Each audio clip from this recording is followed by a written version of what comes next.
మన భారతదేశంలో అత్యంత పవిత్రమైన అత్యంత పురాతనమైన దేవాలయాలు చాలా ఉన్నాయి. కానీ భక్తి, భయం, శక్తి, రక్షణ ఇవన్నీ ఒకే చోట ఇచ్చే దేవుడు ఎవరు ఉన్నారంటే అదే నరసింహస్వామి. ఈరోజు నేను మీకు చెప్పబోతున్న ఆలయం వచ్చేసి స్వయంగా శ్రీ మహావిష్ణువు నరసింహ అవతారంలో ప్రత్యక్షమైన స్థలం.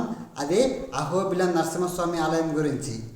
ఈ ఆలయం ఎందుకు ఇంత ప్రత్యేకత, ఇక్కడ ఎందుకు 9 నరసింహులు ఉన్నారు, ఈ అడవుల్లో దేవుడు ఎందుకు వెలిశాడు, దీని గురించి పూర్తిగా నేను వీడియో చెప్తాను. వీడియో పూర్తిగా చూసి ప్రతి ఒక్కరు లైక్ చేసుకుని అలాగే సబ్స్క్రైబ్ చేసుకుని అలాగే మీ ఫ్రెండ్స్ కూడా షేర్ చేయండి ఫ్రెండ్స్.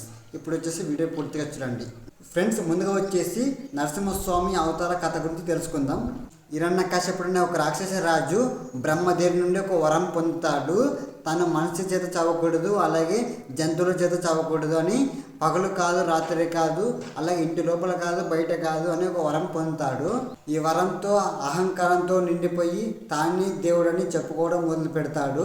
కానీ అతని కుమారుడు ప్రహ్లాదుడు మాత్రం ఎప్పుడు నారాయణ నారాయణ అని జపించేవాడు. హిరణ్యకశిపుడు తన కుమారుడైన ప్రహ్లాదుని చంపాలని ప్రయత్నించినప్పుడు అప్పుడే భక్తుని రక్షించడానికి స్తంభం నుంచి ఉగ్ర రూపంలో నరసింహస్వామి అవతరిస్తారు. అది మనిషి కాదు, జంతువు కాదు, పగలు కాదు, రాత్రి కాదు, గడప మీద అలా హిరణ్యకశిపుడిని సంహరిస్తాడు నరసింహస్వామి. ఆ ఉగ్రరూపం శాంతించిన పవిత్రమైన స్థలమే అహోబిలం. మరి ఈ అహోబిలం ఎక్కడుందంటే మన ఆంధ్రప్రదేశ్ రాష్ట్రం నంద్యాల జిల్లా నల్లమల్ల అడవుల్లో ఉంది. ఇది పూర్తిగా అడవులు, కొండలు, నదుల మధ్య ఉన్న ఒక దివ్యమైన క్షేత్రం.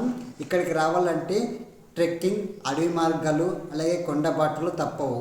అందుకే దీన్ని అరణ్య నరసింహ క్షేత్రం అని కూడా అంటారు. ఫ్రెండ్స్, ఈ అహోబిలం ప్రత్యేకత ఏంటంటే ఇక్కడ ఒక నరసింహస్వామి కాదు, 9 నరసింహస్వాములు ఉన్నారు. వీటిని కలిపి నవ నరసింహ క్షేత్రం అంటారు. ఇప్పుడు మీకు ఒక్కటి ఎక్స్ప్లెయిన్ చేస్తాను, మొత్తం రాసుకున్నాను. ఫస్ట్ వచ్చేసి ఉగ్ర నరసింహుడు, అత్యంత భయంకర రూపం, అడుగు లోపల ఉంటాడు. రెండోది వచ్చేసి క్రోడ నరసింహుడు, పంది అవతారంలో కలిసి రూపంలో ఉంటాడు. మూడోది వచ్చేసి మాలోల నరసింహుడు, లక్ష్మీదేవితో కలిసి శాంతంగా దర్శనమిస్తాడు.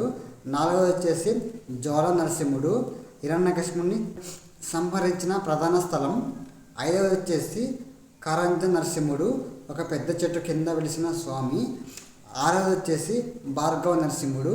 ఏడవది వచ్చేసి యోగానంద నరసింహుడు. ఎనిమిదవది వచ్చేసి చత్రవాట నరసింహుడు. అలాగే 9వది వచ్చేసి పావన నరసింహుడు. ఇలా మనకు 9 అవతారాలుగా ఉంటాడు. ఈ 9 ఆలయాలు దర్శనం చేయడం అంటే భక్తుని జీవితంలో ఒక పెద్ద పుణ్యమని నమ్మకం. ఈ అహోబిలం గురించి స్కంద పురాణం, బ్రహ్మాండ పురాణం, విష్ణు పురాణంలో స్పష్టంగా ప్రస్థానం ఉంది. ఇక్కడ నరసింహస్వామి ఇప్పటికీ క్షేత్ర పాలకుడిగా ఉన్నారని భక్తుల విశ్వాసం. ఆ నరసింహస్వామిని దర్శనం చేసుకున్న చాలామంది భక్తులు ఏమంటారంటే భయాలు పోవడం, అలాగే శత్రువుల బాధలు తగ్గడం, మానసిక శాంతి రావడం అనుభవంగా చెబుతారు. ఫ్రెండ్స్, అహోబిలం నరసింహస్వామి దర్శనానికి వెళ్ళే వాళ్ళు కొన్ని నియమాలు పాటిస్తారు. సాధారణంగా నల్ల లేదా ముదురు రంగు వస్త్రాలు, అలాగే మాంసాహారం పూర్తిగా నిషేధం, అలాగే భక్తి నియమంతో దర్శనం. ఇక్కడ దర్శనం కష్టమే, కానీ దర్శనం చేసిన తర్వాత వచ్చే అనుభూతి మాటల్లో చెప్పలేము. భక్తుడిని కాపాడేందుకు స్తంభం నుంచి బయటకు వచ్చిన దేవుడు నరసింహస్వామి. అలాంటి స్వామి వెలిసిన పవిత్ర భూమి అహోబిలం నరసింహ క్షేత్రం.